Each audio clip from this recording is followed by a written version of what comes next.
কুলের আচার। সেই জন্য আগে কুলগুলোকে আমি বোঁটাটা ছাড়িয়ে একটু ফাটিয়ে নিলাম। অনেক কষ্ট করে মাকে রাজি করিয়েছিলাম যে মা তুমিও ভিডিও করো না, সবাই তো ভিডিও করছি, কিন্তু আমার মা, হায় ভগবান, কুলের আচার তো সেই কোন শীতকালে হয়েছে, ভিডিওটা আপলোডই করা হয়নি। মাকে কতবার করে রাজি করাচ্ছিলাম ভয়েস দেওয়ার জন্য, মা তো ভয়েস দিতে রাজিই নয়। তো তোমরা দেখলেই মা ভালোভাবে কুলগুলোকে ধুয়ে নিল, তারপরে এই ভাজা মশলাটা তৈরি করছিলাম। একটু ঠান্ডা হলে তারপরে এটা গুঁড়িয়ে নেবো, খুব মিহি করব না, একটু যেন ওটা একটু থাকে। ভাজা মশলার মধ্যে কি কি আছে এটাই জানতে চাইছো তো? সেটাও বলে দিচ্ছি। ভাজা মশলার মধ্যে ছিল মৌরি, ধনে, জিরে আর শুকনো লঙ্কা। পর কড়াইটাকে ভালোভাবে গরম করে তাতে দিয়ে দিলাম সর্ষের তেল।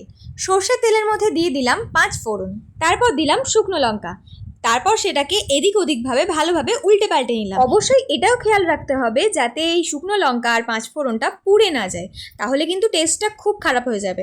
তারপর কড়াইতে দিয়ে দিতে হবে আগে থেকে ভালোভাবে ধুয়ে রাখা কুলগুলো, তারপর তাতে পরিমাণ মতো নুন, পরিমাণ মতো হলুদ গুঁড়ো আর পরিমাণ মতো লঙ্কা গুঁড়ো দিয়ে কুলটাকে ভালোভাবে নাড়াচাড়া করে নিতে হবে। ঠিক এইরকমভাবে নাড়াচাড়া করলে কুলের ভিতরে মশলাটা খুব ভালোভাবে ঢুকে যাবে। ভালোভাবে কিছুক্ষণ নাড়াচাড়া করার পরে সেই কুলগুলোর মধ্যে দিয়ে দিতে হবে পরিমাণ মতো গুড়, মানে যে যতটা মিষ্টি খেতে পছন্দ করে আর কি। গুড়টা দিয়ে 2-3 মিনিট ভালোভাবে নাড়াচাড়া করলেই দেখা যাবে কুলের মধ্যে গুড়টা খুব ভালোভাবে ঢুকেছে আর একদম এইরকমই একটা আচারের মতো টেক্সচার তৈরি। এরপর আগে থেকে গুঁড়িয়ে রাখা ভাজা মশলাটা কুলের সাথে ভালোভাবে মিশিয়ে নিতে হবে। তারপর 2-3 মিনিট ভালোভাবে ফোটালেই রেডি হয়ে যাবে আমাদের টক ঝাল কুলের আচার।